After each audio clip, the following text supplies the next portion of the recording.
Maruti enterprises. आमच्याकडे सर्व प्रकारचे कपडे योग्य दरात मिळतील, तसेच 6 वार आणि 9 वार साड्या होलसेल दरामध्ये उपलब्ध। ड्रेस मटेरियल मिळेल। प्रोप्रायटर मारुती सोनवणे, ठिकाण राजापूर हनुमान मंदिराजवळ, तालुका संगमनेर, जिल्हा अहमदनगर। 97 30 58 31 84 आणि 86 05 86 96 25। 11/11/2024 दुपारी 12 ते 12:30 वाजता माझा मुलगा कार्तिक घराच्या बाहेर गेला, गावातून येतो असे सांगून, आणि जे गेला तर तो संध्याकाळपर्यंत आलाच नाही। मग आम्ही दुपारी 4च्या दरम्यान त्याला फोन करायला सुरुवात केली, पण त्यांनी फोनच उचलले गेले नाही। मग आम्हाला वाटलं मित्रांकडे गेला असेल, होतोय उशीर मुलांना, असं बराच वेळ आम्ही वाट पाहिली, पण तो काही घरी येईना। फोन लागायचा पण फोनच उचलला जात नसायचा आणि घरी पण येईना। असं करता करता रात्रीचा बराच उशीर झाला। रात्रीच्या उशिरापर्यंत आम्ही वाट पाहिली। रात्री 2 वाजता आमचा पुतण्या शिव मारगडे हा पोलीस स्टेशनला गेला का बाबा साहेब असा माझा चुलत भाऊ इतक्या वाजता घराच्या बाहेर गेला, फोन लागतोय, फोन उचलत नाही, तर त्याचा मोबाईल वगैरे तुम्ही ट्रॅक करा जेणेकरून आपल्याला सापडेल। तर पोलिसांनी असं सांगितलं की बाबा आता श्रीरामपूरचे पोलीस फोन उचलत नाही, मग फोन ट्रॅक करणारे जे पोलीस पथक आहे आमचं ते फोन उचलत नाही, तुम्ही सकाळी पाहू आपण। मग शिवमला असं सांगितल्यावर शिवम घरी निघून आला। मग आम्ही त्याचा तपास करतच होतो। तर रात्री पहाटे 5:30 वाजेपर्यंत आम्ही त्याला फोन लावले, फोन उचलत नाही। सकाळी 6:30ला आमच्या घरातील काही परिवारांना सदस्यांना थोडीशी माहिती कळाली। आमच्या घरातले सदस्य तिकडे गेले आणि मग हा सगळा प्रकार उघडकीस आला। कार्तिक तिथं मृत अवस्थेत सापडला आम्हाला इंटरनॅशनल मॉडेल स्कूल गुलेवाडी परिसरात पाटाजवळ। आणि त्याच्यानंतर आम्ही सगळं हे काही गोष्टी आटोपल्यानंतर PM अंत्यविधी झाल्यानंतर आम्ही FIR द्यायला गेलो, तर पोलीस आमच्याकडून FIR दाखल करून घ्यायना, गुन्हा नोंदवून घ्यायना। ते म्हणायचे तुम्ही आधी पुरावा आणा, साक्षीदार आणा घटना घडल्याचे, तसं आम्ही तुमच्याकडून FIR दाखल करणार नाही किंवा गुन्हा दाखल करून घेणार नाही।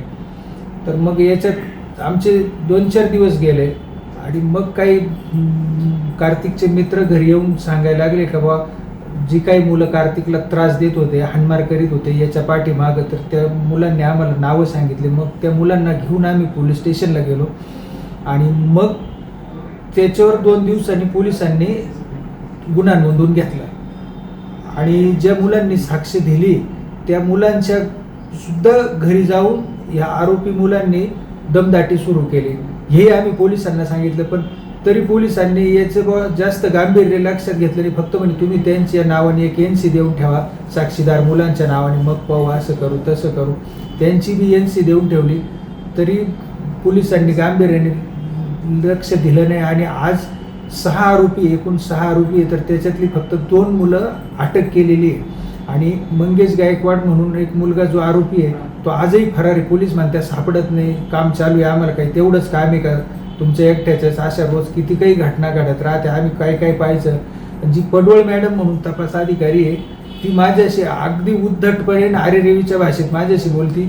तिला मी फक्त विचारायला गेलो, मॅडम तपास कुठवर आलाय, मुलं पकडले का नाही, असं विचारणा केल्यावर पडवळ मॅडम मला डायरेक्ट म्हणती मला तुमचा तपास करायचा नाही, तुम्ही दुसरा तपास अधिकारी बघा, मी सही करायला तयार आहे आणि मी पार वैतागले तुमच्या केसला, आम्हाला काही परिवार आहे का नाही, माझं 2 किलो वजन कमी झालंय, इलेक्शनच्या 24 तास ड्युट्या करतोय आम्ही, काही तुमचेच काम आहे का आम्हाला, अशा अरेरेवीच्या भाषेत बोलली। एकदा त्याच्यानंतर परत 4 दिवसांनी माहिती घ्यायला गेलो, परतही हीच भाषा वापरली। मला म्हणे चला PI साहेबाकडं घेऊन गेली। PI साहेबाला माझ्याबद्दल सांगितलं की ही लोक माझ्यावर विश्वास ठेवत नाही, सारखं येऊन चौकशी करते, मला यांचा तपास करायचा नाही साहेब, तुम्ही दुसऱ्या तपास अधिकारी बघा, मी वैतागले ह्या केसला। PI समोर त्या पडवळ मॅडमने अशा सगळ्या काही गोष्टी बोलल्या आणि म्हणून माझा या पोलिसांवरच संशय आहे का यांनी पैसे खाऊन, आरोपीकडून पैसे खाऊन आज दाबदडप करताय। आज मी फिर्यादी असून, माझं लेकरू गेलेलं असून ते माझ्याशी अशा भाषेत व्यवहार करताय। त्याच्यामुळं माझी अशी मागणी आहे का हा तपास हा CID मार्फत व्हावा।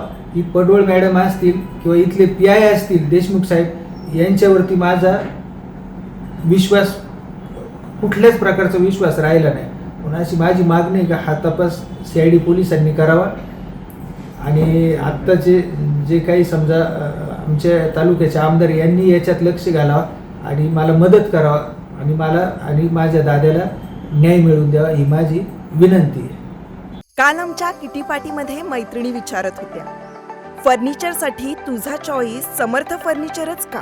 कारण समर्थ फर्निचरमधील 70% फर्निचर हे त्यांच्याच वर्कशॉपमध्ये बनवलं जातं आणि म्हणूनच समर्थमधील फर्निचर हे मजबूत आणि लॉंग लाईफ आहे आणि किंमत मार्केटपेक्षा reasonable. Samarth furniture and mall, Gulewadi, Sangamner, Kolhar Ghoti highway, Sugaon Budruk, taluka Akole, जिल्हा अहमदनगर.